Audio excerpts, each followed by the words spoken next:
Meron lang ako ditong ipapakita sa inyo na ito nabili ko sa TikTok na ano na siya, digital multi-tester na smart na siya.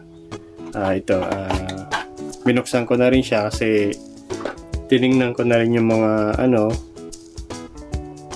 function niya, pinag-aralan ko na. Tapos ito pala ang battery nito, AAA. Yan. Ito lang siya.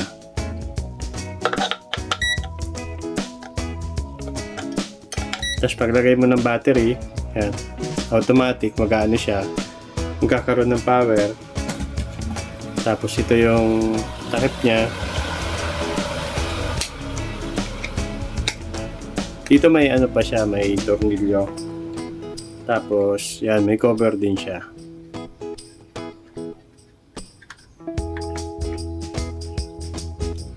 Tapos ito pala, pinaka niya, power off, on off.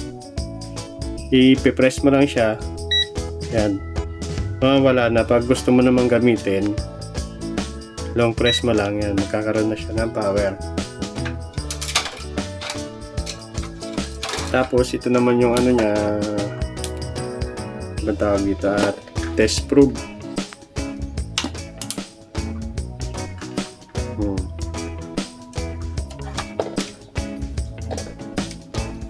Lalagay lang natin yung negative dito sa ground, yung positive naman, yung pula, dito sa input.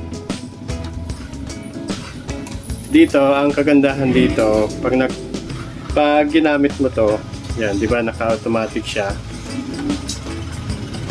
Nalagay mo yan dyan.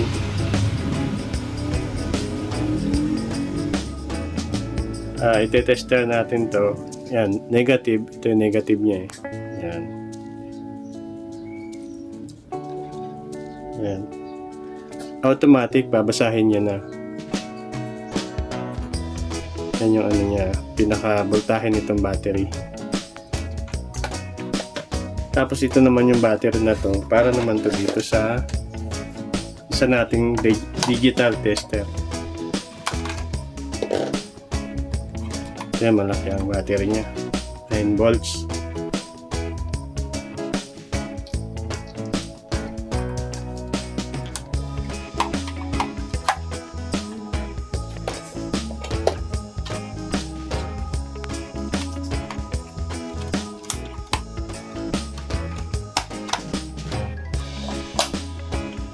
Ito ang kinaibahan lang nito, siya ay kailangan lang natin itong ikot-ikotin. Ayan. Pag magte-test tayo ng mga wirings o kaya electronics part, yan, iaano natin yan dito, itatapat. Pero pag ito ang ginamit mo, automatic siya, lalabas na siya. Kunyari, yan, pag magte-test tayo ng continuity, di ba, pag didikitin natin yan, automatic siya tutunog. Pag dito naman, pag mag-check tayo ng continuity, siyempre, set natin yan dito sa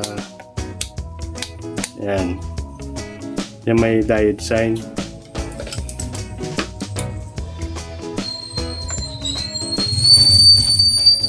Tapos tutunog pa rin siya.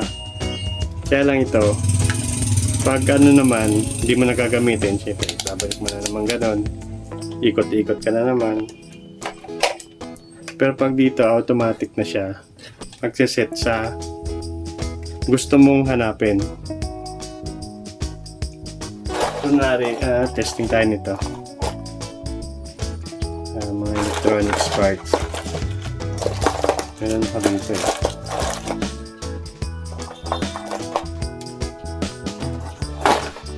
Kunyari itong ano ba ito?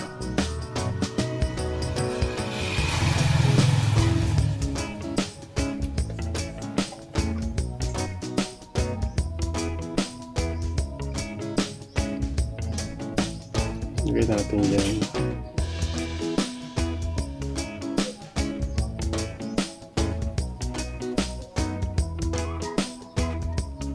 Mag-ano siya, magsiset siya sa ohms.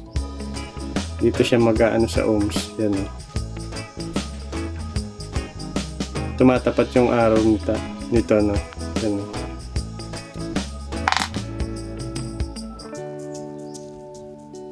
Pag mag-check ka ng continuity, yan. Yan. Tumatapat siya dito. Pag sa ohms naman, yan, dito tumatapat. Pag battery naman na volts, dito siya eh.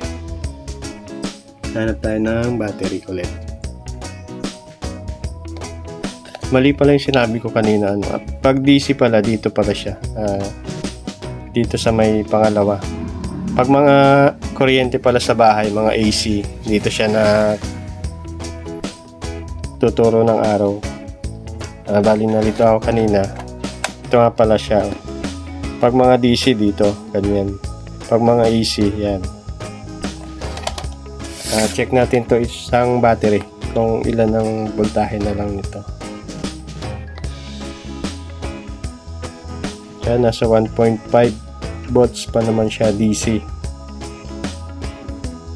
Sa ngayon, no, lumalabas na rin sa kanya yung DC. Yan, may DC. Tapos, testing naman natin sa kuryente. Tapos, dito naman yan, magte-testing tayo sa extension kung ilang volts. Diyan, automatic siya lumalabas. Naka-AC. 236 o 237 volts yung kuryente natin. Hindi na tayo nag-set ng automatic na lang siyang nagbabasa kung ilang volts.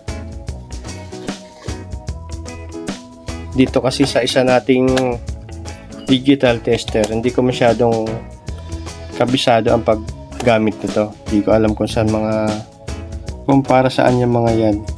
Basta pag magte-test light lang ako ng kunyari, pag nagpo-full wave ako, yan, dito lang mga ganyan. Tapos check ng continuity, yan, ganyan. Dito. Bumili ako nito kasi ito yung pinakauna kong digital tester. Nasira na siya, ito, nirekta ko na lang siya. Tapos, yan, yung fuse, yan, nirekta ko na lang kasi pumutok na. Tapos yung battery, napabayaan ko, yan. Kinain na ng acid yung bakal. Tapos ito naman yung binili kong nakaraan. Tapos ito may nakita ako sa TikTok. Yan, pinakamura. Nabili ko lang siya ng 350. Tapos kagandahan nito, meron pa siyang flashlight. Yan, i-long press mo lang yan. Yan. Meron na siyang flashlight. Yan. Saka ang ang cute. Ang liit lang, parang cellphone lang. Yan o.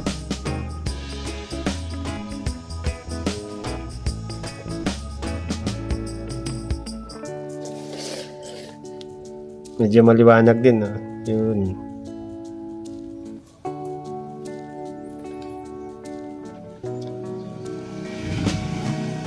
Tapos, pag i-off mo naman, umiilaw din pala to. Yan o, umiilaw siya. Tapos, pagpapatay mo na yung flashlight, long press. Yan o. Umiilaw siya. Pag sa dilim na.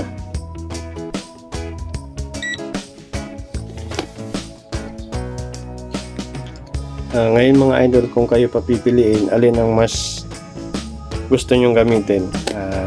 Pero depende naman yun sa inyo kung saan kayo nasanay. Pero para sa mga baguhan, siguro mas mas okay to. Kasi automatic na siya. Hindi ka na magsiset. Yan, okay na yan. Ito naman yan, magsiset ka pa. Pero kung sa palagay nyo kung saan kayo komportable, nasa inyo naman yan. Pero parang mas maganda talaga to kasi yung battery niya 3 volts tipid, kaysa naman dito 9 volts yung battery. Tapos yun, magsiset ka pa. Tapos ito naman ganun din,